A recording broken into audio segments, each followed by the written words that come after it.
بسم اللہ الرحمن الرحیم ایاک نعبد و ایاک نستعین۔ میرے پاکستانیوں، جدھر بھی آپ ہیں، آج میں آپ سب کو عید مبارک کہتا ہوں، اور میں افسوس سے کہتا ہوں کہ میرے لیے یہ سب سے تکلیف دہ عید ہے۔ اور تکلیف دہ کیوں ہے کہ 10,000 کے ارد گرد، ہمیں ایگزیکٹ نمبر نہیں پتا کیونکہ ہمیں بتاتے نہیں ہیں اور ہر روز نئے لوگوں کو پکڑ لیتے ہیں، لیکن 10,000 کے ارد گرد ہمارے کارکنان جیلوں میں اور جیلوں میں برے حالات میں رکھے گئے ہیں۔ ایسے رکھا ہوا ہے جیسے کہ کوئی غدار ہیں، کوئی دہشت گرد ہیں۔ ان کو پوری طرح کوشش کی جا رہی ہے کہ ان کو اتنا ان کے اوپر ظلم کریں یا ان کو ایسی بری حالات میں رکھیں کہ وہ مایوس ہو کے پارٹی چھوڑ دیں۔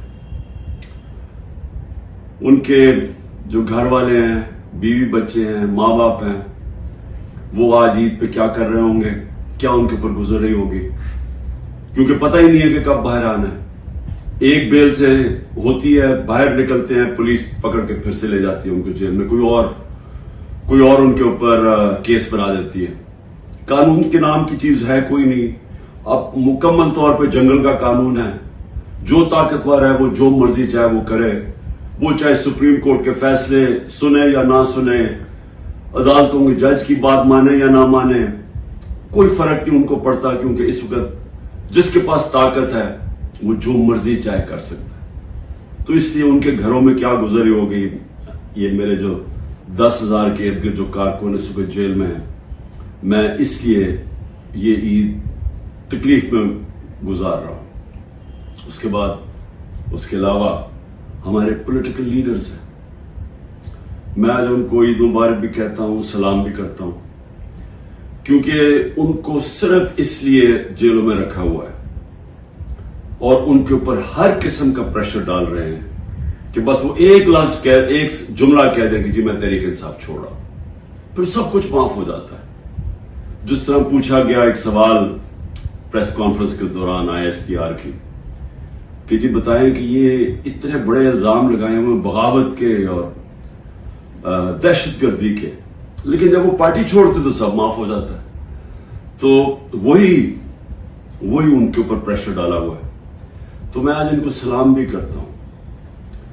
ہمارے خاص طور پہ جو خواتین، ابھی تک 50 خواتین صرف لاہور کے جیل میں ہیں، جس میں ڈاکٹر یاسمین اور عالیہ حمزہ، ان کو میں خاص طور پہ خراج تحسین پیش کرتا ہوں۔ ان کے علاوہ جو اور عورتیں ہیں، لیکن ان کے اوپر پورا زور لگایا گیا ہے کہ یہ پارٹی چھوڑ دیں یا یہ اپروور بن جائے۔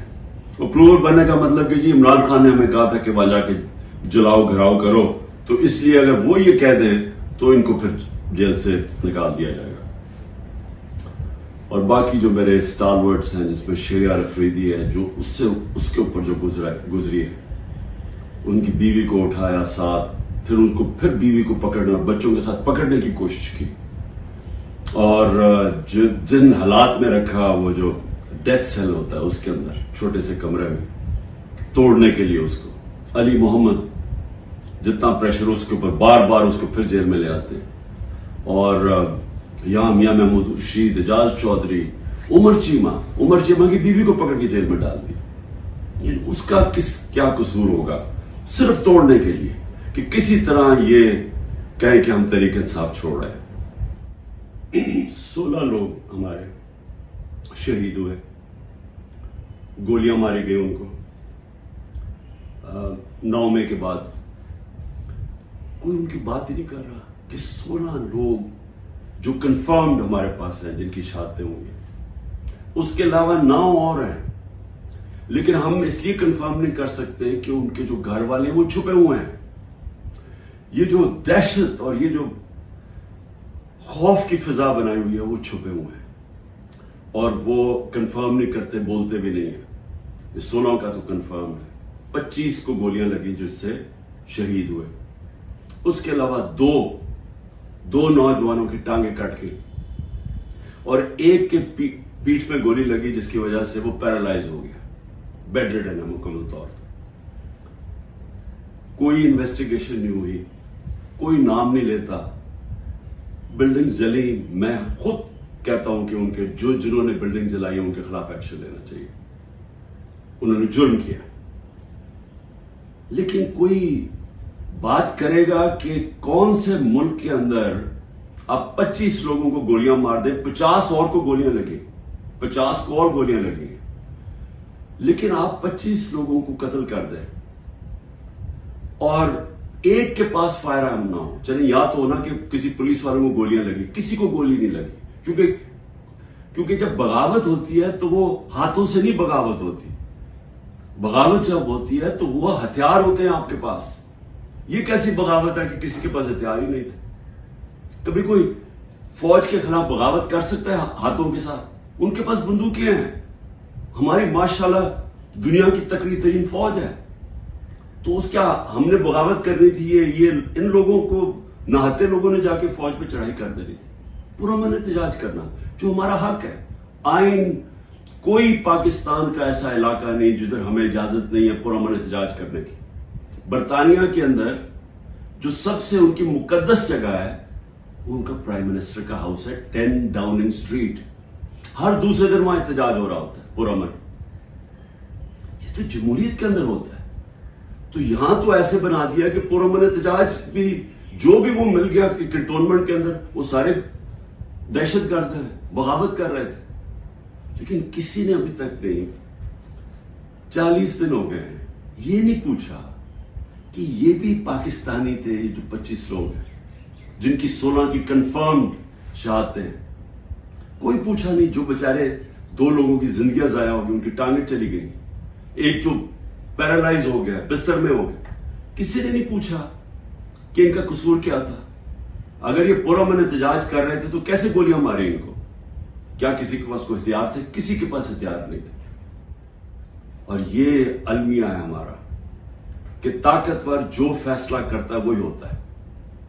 طاقتور نے فیصلہ کیا کہ جناب یہ بغاوت انہوں نے کیا ہے, ان کو مارو. کسی نے نہیں پوچھا کہ ایک مہذب معاشرے میں کیا دوسرے کو بھی وقت ملتا ہے اپنی صفائی پیش کرنے کا؟ پھر صحافیوں سے جو ہو رہا ہے, عمران ریاض غائب ہے, ابھی تک کوئی پتہ نہیں کدھر ہے. 40 دن ہو گئے, ان کے گھر میں بچے ہیں, بیوی ہے. وہ کیا اس کا کیا جرم تھا؟ کیا اس نے بھی بغاوت کی تھی؟ کیا وہ اپنا موقف ہی پیش کر رہا تھا نا؟ تو کون سی جمہوریت میں اس کی اجازت نہیں ہے؟ 4 بڑے بڑے صحافی ملک چھوڑ کے باہر چلے گئے. ایک نے ابھی اعلان کیا ہے, پرانا 50 سال پرانا صحافت کرتا ہے کہ جی میں اب سیاست میں بات ہی نہیں کروں گا. تو یہ کیوں اتنا خوف ہے؟ کیوں اتنا خوف ہے کہ دوسرا موقف نہ پیش ہو جائے؟ کیوں میڈیا کے اوپر پورا کنٹرول کر لیا ہے کہ سارے میڈیا کا منہ بند کر دیا جائے اور صرف جو سرکاری ورژن ہے وہ صرف میڈیا پہ آئے؟ کیوں ڈر ہے؟ اگر آپ سچ اور حق پہ کھڑے ہیں تو بولیں تو دوسروں کو, آپ ثابت کریں. کیوں صرف یہ کہ عمران خان نے اب الیکشن نہیں لڑنا, اس کو نہیں آنے دینا ہم نے پاور. پھر یہ جو ہوا ہے 9 مئی کو, اب یہ 9 مئی کی میں پھر سے کہتا رہتا ہوں انویسٹیگیشن تو ہو. میں یہ کہتا ہوں کہ چلے ملٹری کورٹس کر دیں, چلے عمران خان کو آپ یہ ان عدالتوں میں نہیں, ملٹری کورٹس پہ لیں, لیکن اس ملٹری کورٹ کے اندر مجھے موقع ملے, ٹیلی وائز ہو, سب کو پتا چلے, مجھے اپنا موقف پیش کرنے کا وقت دیا جائے. آپ اپنا موقف دیں, میں اپنا موقف دیتا. کیونکہ کیا ہم سچ اور حق چاہتے ہیں کہ پاکستان میں ایسی چیزیں آگے سے نہ ہوں, یا صرف اور صرف مقصد یہ ہے کہ کسی نہ کسی طرح تحریک انصاف کو ختم کریں؟ اس عید کے اوپر جتنی میں نے پاکستان میں مایوسی دیکھی ہے میں نے اپنی زندگی میں نہیں دیکھی. اور اس کی وجہ کیا ہے؟ ایک تو معاشی حالات ہیں. 14 مہینے کے اندر 6% جب ملک بڑھ رہا تھا, اس کی دولت میں اضافہ ہو رہا تھا, وہ آگے 0 پہ آ گئے. انڈسٹری بند ہو گیا, بے روزگاری ہے, 38% مہنگائی ہے جو پاکستان کی تاریخ میں سب سے زیادہ ہے. جب دنیا کے اندر قیمتیں 35% نیچے چلے گئے ہیں, جس کی وجہ سے ہوئی تھی, جو تیل کی قیمتیں, کموڈٹی, گھی, یہ سب 35% نیچے چلا گیا. اور ہمارے ملک میں تاریخی انفلیشن ہم جب چھوڑ کے گئے تھے 12% تھی. تو مایوسی ہے، تو معاشی حالات ایسے. لیکن اصل مایوسی کی وجہ کیا ہے کہ دبئی میں جو اس ملک کے نامور بڑے بڑے ڈاکو ہیں وہ سارے مل کے دبئی بیٹھے ہوئے ہیں اور فیصلہ کر رہے ہیں پاکستان کے مستقبل کا. یہ ہے مایوسی. یہ وہ لوگ ہیں جنہوں نے 25 سال ایک دوسرے کی کرپشن قوم کو بتائی. یہ 90 کی دہائی میں 2 دفعہ کرپشن میں گورنمنٹس گئی اور اسٹیبلشمنٹ نے ان کو گروایا کیونکہ ان کی کرپشن، یہ کرپشن کر رہے تھے. ان کی کرپشن کے چرچے پہلی دفعہ آئے، سارے مال پتا چلا. پھر یہ حدیبہ پیپر مل کے اندر آیا کہ شریف خاندان کیسا پیسے ملک سے باہر نکال رہے تھے. دونوں ملک سے پیسہ چوری کر کے باہر لگا رہے تھے. یہ الزام تھے ان پہ. ان کو ہٹایا. جنرل مشرف آئے، انہوں نے ان کی کرپشن بتائی دنیا کو کہ انہوں نے کیسے ملک کو لوٹا اور پھر این آر او دے دیا. 10 سال پھر لوٹا انہوں نے. اب وہ لوگ آج بیٹھ کے جو مجھے لوگوں نے ووٹ دی تھی ان سے تنگ آ کے وہ آج ملک کے مستقبل کا فیصلہ کر رہے ہیں. یہ ہے مایوسی. یہی ملک کی اسٹیبلشمنٹ نے ان کی چوریاں بتائی ہیں. انہوں نے ہمیں، ہمارے جیسے لوگوں کو بتایا کہ کون سے، یہ جب فلانے ملک میں گئے تو وہاں کون سا زرداری نے کانٹریکٹ کیا. یہ وہ لوگ ہیں جنہوں نے پاکستانی فوج کو بدنام کیا میمو گیٹ میں اور ڈان لیکس میں. یہ وہ لوگ ہیں جن کی اربوں ڈالر باہر پڑے ہوئے ہیں. یہ وہ لوگ ہیں جن کے باہر کے اخباروں کے اندر ان کے چرچے ہیں کرپشن کے، کتابوں کے اندر ان کا بتایا ہوا کہ یہ کیسے دونوں چوری کرتے تھے. یہ آج سارے مل کے بیٹھ کے ملک کی مستقبل کا فیصلہ کر رہے ہیں. یہ ہے مایوسی آج پاکستان میں. اس لیے لوگ چھوڑ کے جا رہے ہیں. 9 لاکھ آپ کے پروفیشنل جب ملک سے نکل جاتے ہیں، یہ ڈالر سے بھی زیادہ نقصان ہے. جو ڈالر ملک سے باہر جا رہا ہے وہ زیادہ نقصان ہے. پوچھیں، جب آپ کے ملک کے اندر کوالٹی کے لوگ نہیں رہتے کدھر سے آپ ملک چلائیں گے؟ جو اگر شوکت خانم بنا پاکستان میں تو کدھر سے آئے تھے؟ سارے پاکستانی باہر کوالیفائڈ لوگ جنہوں نے آ کے شوکت خانم میں کام کیا تھا. 10% چھوڑ کے چلے گئے. اور جب ان کو ریپلیس کیسے کریں گے؟ اگر یہی سعودی عربیہ میں یا دبئی میں بنتا ہے ایک کینسر ہاسپٹل تو وہ باہر سے لوگوں کو، فورنرز کو لے کے آتے ہیں کیونکہ ان کے ملک میں ایکسپرٹیز نہیں ہے. ہم وہ خوش قسمت ملک ہے، ہمارے پاس ہر قسم کے پروفیشنل باہر بیٹھے ہوئے ہیں. تو ان کو پاکستان لانا آسان نہیں ہوتا. وہ تب آتے ہیں جب ان کو ملک پہ اعتماد ہوتا ہے. تو جو آج حالات ہیں، یہ اگر 10% شوکت خانم کے کنسلٹنٹ چھوڑ کے جا رہے ہیں، یہ ہر جگہ پروفیشنلز جو 9 لاکھ لوگ جا رہے ہیں، یہ اندازہ نہیں کتنا بڑا نقصان ہوا ہے پاکستان کو اور ہوتا جا رہا ہے. اتنی کوشش کی ہے عمران خان کو اور پی ٹی آئی کو ذلیل کرنے کی. ذرا کرے نا آج الیکشن. میں چیلنج کرتا ہوں کہ ساری ان کو امپائر ان کو دے دیں، الیکشن کروا دیں. کیوں ڈر رہے ہیں الیکشن سے؟ کیونکہ آپ جو مرضی کر لیں، جب عوام کے دلوں میں ایک نظریہ آ جاتا ہے، آئیڈیا آ جاتا ہے، آپ اس کو شکست نہیں دے سکتے. انگریزی کا محاورہ ہے no force can defeat an idea whose time has come. جب ایک نظریہ آ جاتا ہے اس کو آپ شکست نہیں دے سکتے. آپ ڈنڈے مار کے، یہ بھیڑ بکریاں نہیں ہے کہ ڈنڈے ماریں گے، یہ مریں گے، ظلم کریں گے تو جو ایک دم یہ چپ کر کے بھیڑوں کی طرح آرام سے لائن میں لگ جائیں گے. یہ انسان ہے. انسان فیصلہ کر بیٹھے.